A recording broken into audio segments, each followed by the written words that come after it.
You ever not really notice there's anything going on with your hair until you get on Zoom or some sort of phone thing?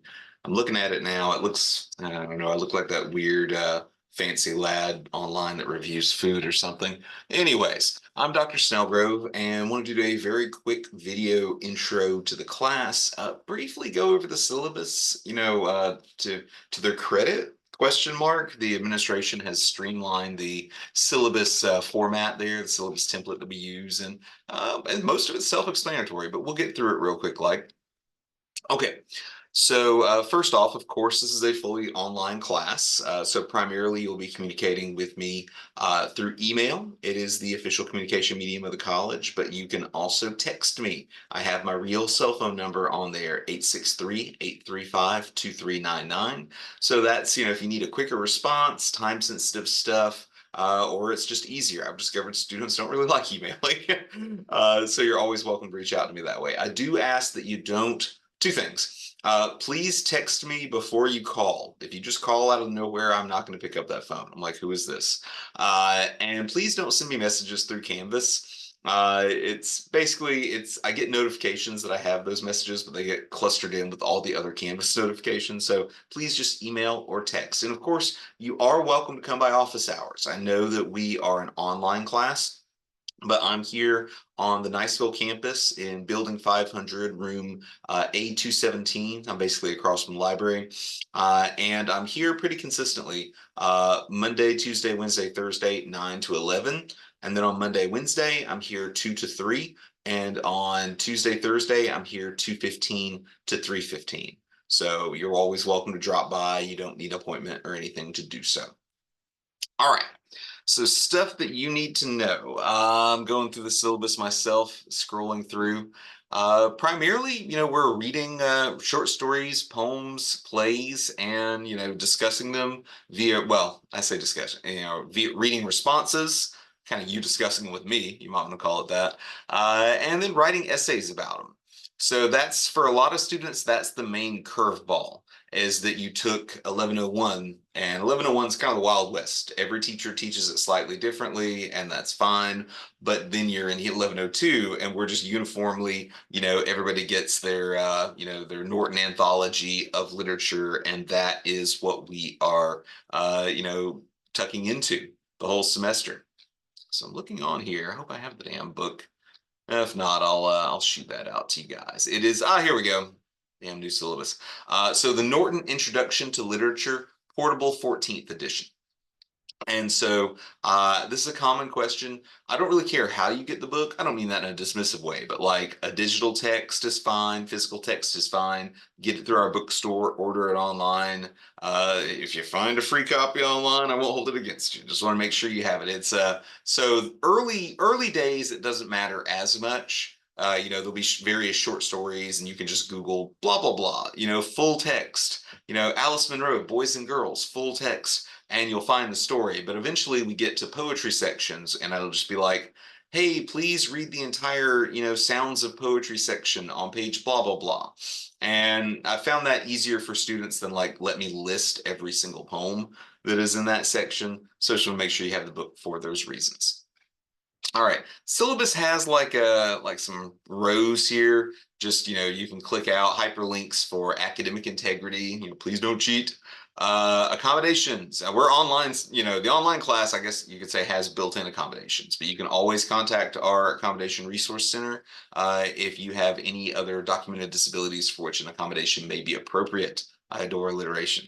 Attendance. Well, you're online. Your attendance is functionally just keeping up with the material, doing the reading, doing the assignments. We're going to talk about more.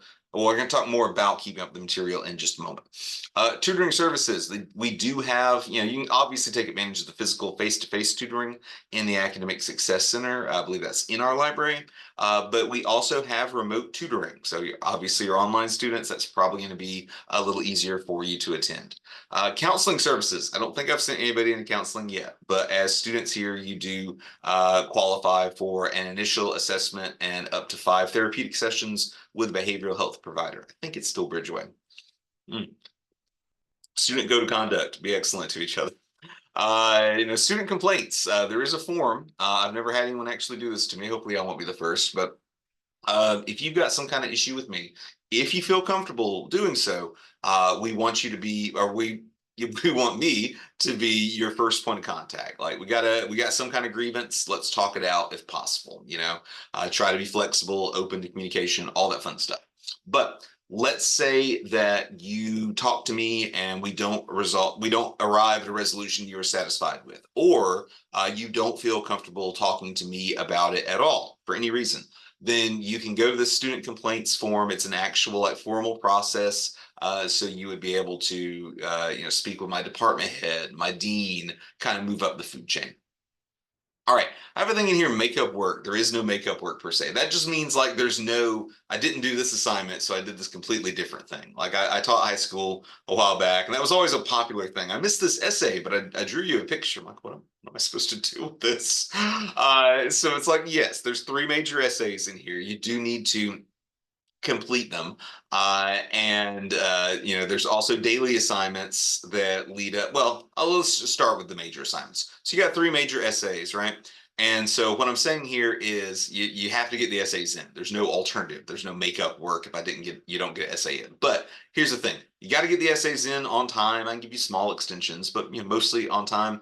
That it might be bad. It might be a bad grade. So it's three major essays. You can rewrite up to two of those essays for the entirely new grades. So it could be like an F before you do an A level rewrite. It's an A now. And you can get those rewrites in by the end of the semester. So you're not like, let's say you bomb essay one. It's not like you better get a rewrite 1 week later. You might need more time. You might have, in fact, got a bad score because you got a lot of other stuff you're dealing with. So I'm hoping the long window for turning in rewrites will, kind of accommodate that, help you out.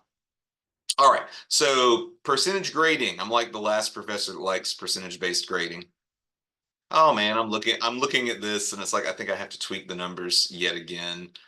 60, 20. Oh no, I don't. Okay, math is hard. I'm an English professor, not a math professor. So the major essays are worth 60% of your grade. Speaking of math, even an English major like me can do. So that means each essay is worth 20% of your overall grade because there's three of them and this is worth 60%.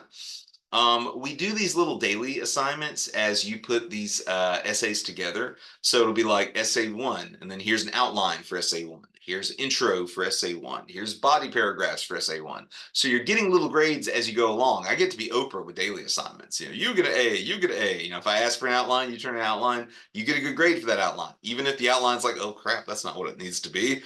So I'll also provide feedback on there. And the idea is that you get hopefully all the feedback you need as you are crafting the essay for the final draft to get a good grade. We also have reading responses in here. I know historically students don't love reading responses, but this is a reading heavy class. And I mean, I'm not trying to give you the hard sell, but the reading responses are in here so we don't have quizzes. So, they all accomplish the same thing. They keep you honest to make sure you are actually doing the reading. And then we have a final exam, which is 10% of the overall grade. Grade scheme is, I consider a normal. I don't really like normative language, but 90 to 100 is an A, 80 to 89 is a B. So if any of you have ever been at those schools where it's like it's not an A until you get a 93, a 94, it's like, oh my God, no, we're not doing that to you.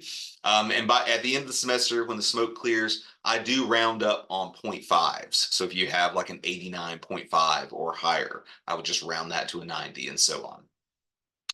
Emergency college closure doesn't really affect you guys unless you have some on-campus classes. Basically, just always be on the lookout in your email. There's a lot of things that could close the college. It's almost always weather, and so that would affect stuff like in the warmer months, it's usually weird tornadoes and hurricanes, all sorts of cheerful stuff like that, tropical storms. In the colder months, it'll be frozen roads. So just be on the lookout for stuff like that that might temporarily close the college. Academic continuity plan doesn't really matter. That's a warning for face-to-face students that we might become an online class at any moment, and that's a holdover from COVID, where that's exactly what happened for a couple semesters. All right, and then the welcome to class. The only other thing I wanted to mention to you, and I'm noodling around on Canvas now. I think I already. Well, no, I need to upload that document. You haven't seen it. I was going to say I do have a document where it's like, here's our weekly schedule. And I put something on there that I'm also going to tell you now. And I hope y'all are cool with this. So online teaching, the way I've done it historically at least, has a lot of these kind of videos. Like here's a video where I go over, Alice Munro's Boys and Girls or whatever. But the longer I do this, the more I'm realizing that, students don't always have an easy time with the videos. You might be in an area of poor Wi-Fi or something, bad internet connection at home. And just frankly, it's a lot easier, a lot quicker to read something than it is to watch it. So what I would like to do with y'all are kind of my guinea pigs for something I've wanted to do for a while now, is that instead of having a lot of video lecture type stuff, I'm going to be including more like extensive lecture notes. Like you read Boys and Girls, and then I have Boys and Girls notes, the kind of stuff that I would just share in in a lecture. And then at that point, I think it gives you more flexibility. You can quickly, read this. You're on the go. You can read it on your phone, even if it's poor. Obviously you can pull up a document easier than you stream a video. You can print it out. If you want to have that handy. Some people are kind of like kinesthetic learners. They want to have that right in their hands. So that's what I'm going for. But if y'all ever need additional instruction, you need more video content, let me know, either as a class or we can set up anything for you. If you're on the struggle bus with a particular story, essay, or whatever, we can set up a phone call, a Zoom call, whatever it is to facilitate your needs. All right, but I think that's about it. And again, the syllabus is on Canvas and my number's on there. But if you guys have any questions or concerns, you are welcome to email me always. You can also text me at 863-835-2399. Welcome to class, and I hope we're going to have some fun. Bye.